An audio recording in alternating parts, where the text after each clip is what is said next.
thrust back her shoulders and turned her head to the side, revealing her swan-like neck. "Why are you going to be famous?" Spencer challenged, sounding bitchier than she probably meant to. "I'm going to have my own show. I'll be a smarter, cuter Paris Hilton." Spencer snorted, but Emily pursed her pale lips, considering, and Hanna nodded, truly believing. This was Allie. She wouldn't stay here in Rosewood, Pennsylvania for long. Sure, Rosewood was glamorous by most standards. All its residents looked like walk-on models for a town and country photo shoot, but they all knew Allie was destined for greater things. She'd plucked them out of oblivion a year and a half ago to be her best friends. With Allie by their sides, they had become the girls of Rosewood Day, the private school they attended. They had such power now, to deem who was cool and who wasn't, to throw the best parties, to nab the best seats in study hall, to run for student office and win by an overwhelming number of votes. Well, that last one only applied to Spencer.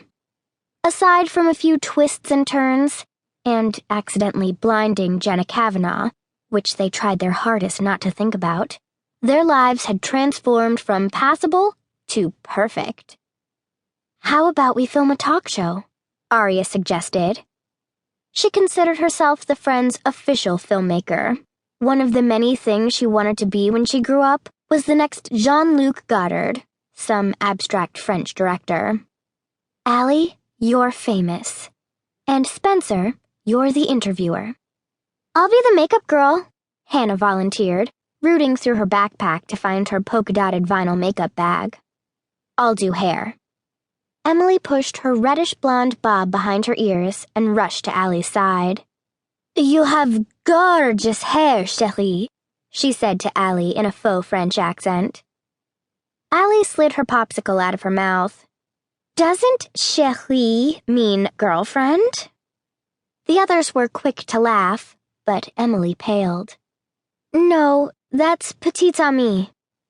Lately, Em was sensitive when Allie made jokes at her expense. She never used to be.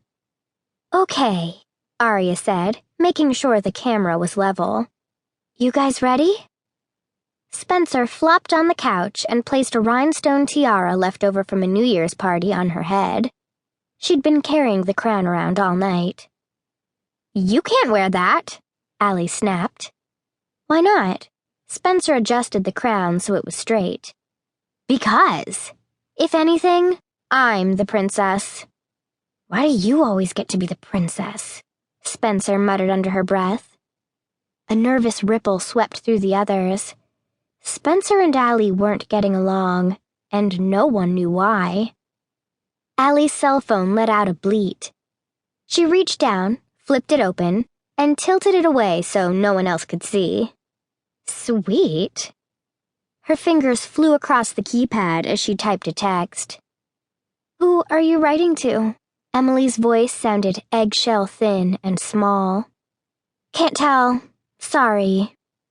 Allie didn't look up. "You can't tell?" Spencer was irate. "What do you mean you can't tell?" Allie glanced up. "Sorry, princess. You don't have to know everything." Allie closed her phone and set it on the leather couch. "Don't start filming yet, Aria. I have to pee." She dashed out of Spencer's family room toward the hall bathroom, plopping her popsicle stick in the trash as she went. Once they heard the bathroom door close, Spencer was the first to speak. "Don't you just want to kill her sometimes?" The others flinched. They never badmouthed Allie. It was as blasphemous as burning the Rosewood Day official flag on school property, or admitting that Johnny Depp really wasn't that cute, that he was actually kind of old and creepy. Of course, on the inside, they felt a little differently. This spring, Allie hadn't been around as much. She'd gotten closer with the high school girls on her JV field hockey squad and never invited Aria, Emily, Spencer, or Hanna to join them at lunch or come with them to the King James Mall. And Allie had begun to keep secrets. Secret texts, secret phone calls, secret giggles about things she wouldn't tell.